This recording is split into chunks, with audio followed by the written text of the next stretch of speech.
ሰላም እንዴት ናችሁ? ቤተሰቦቻችን እንዴት ናችሁ? ሁሉ መልካም፣ ጌታ ይባረክ።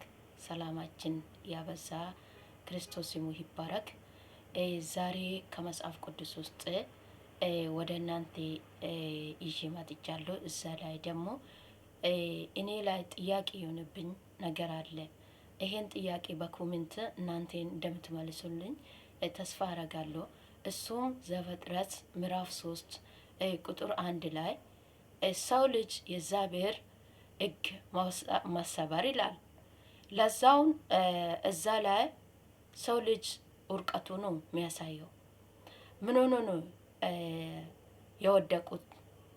እዛ ሰዎች ብዙ ሰው አልነበሩም፣ ሁለት ሰዎች ነበሩ፣ ባልና ሚስት የነበሩ አዳምና ሔዋን ማለት ነው። ከዛ አንድ ቀን እግዚአብሔር ለነሱ ያ ስፍራ እንዳለ ነው የሰጠው። ከስፍራ ላይ ያለው ደግሞ አካክልቶቹን ሁሉም እንደሚበሉ አንድ ፍሬ ብቻ፣ አንድ አካክልት ብቻ፣ አንድ ዛፍ እንዳትነኩ፣ ከነካችሁ ትሞታላችሁ አለና እግዚአብሔር ይሄን ተናግሮ ሄደ።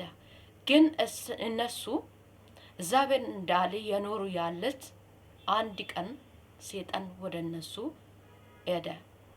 ማንን ይዞ ሄደ? እባብ እንደማንም እንስሳ ነበር። እዛ ላይ ስታነቡ ማለት ነው እንደማንም እንስሳ ነበር። ግን በጣም በጣም በጣም ብልጥ፣ ከማንም በላይ ብልጥ የሆነ ከእንስሶች ውስጥ እባብ ብልጥ ስለሆነ ሰይጣን በሱ ተጠቀመ።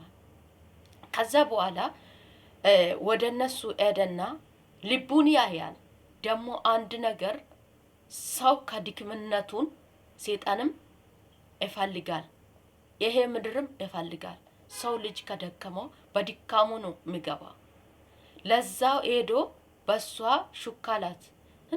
እንዴት ሆነሽ ነው? አትሞቱ፣ ሞት የለም እንደሱ እንዳልሆን ነው የተናገረው አለና ከዛ ሴትዮ ሰማች።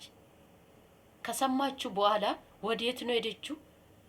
አካክልቶቹ ስታይ ከሁሉ የበለጠ በጣም የሚጓጋ ነገር ነው። ጓጋችሁ አንስታን ባላችና ለባሉም ሰጠች። እዚህ ላይ ጥያቄ የሆነብኝ ከዛ በኋላ ሁሉም ነገር እግዚአብሔር ወደ እነሱ ሄዱና ርግማቱ ወደ ምድር ላይ መጣ። ሞት መጣ፣ ስቃይ መጣ፣ ድካም መጣ። እኔ የምለው ለቤተሰቦቻችን፣ እኔ የምለው አገር እንዲህ ዛሬም እናንተ ከእባብ ጋር ያወራችሁ ነው እንዴ? ምነው ስቃይ በዛ፣ ሞት በዛ፣ ችግር በዛ፣ ራብ በዛ፣ ሰው ልጅ መሰቃየት በዛ። ይሄ ነው ጥያቄ ሆነብኝ። እንደ አዳም አይደለም እንደ ሔዋን ከእባብ ጋር ያወራችሁ ነው እንዴ? ዛሬም ግንኙነት አላችሁ እንዴ ከእባብ ጋር? እሱ ነው እንዴ ሰው ልጅ አታሎ እርግማትና ውርቀትን የሚያመጣው?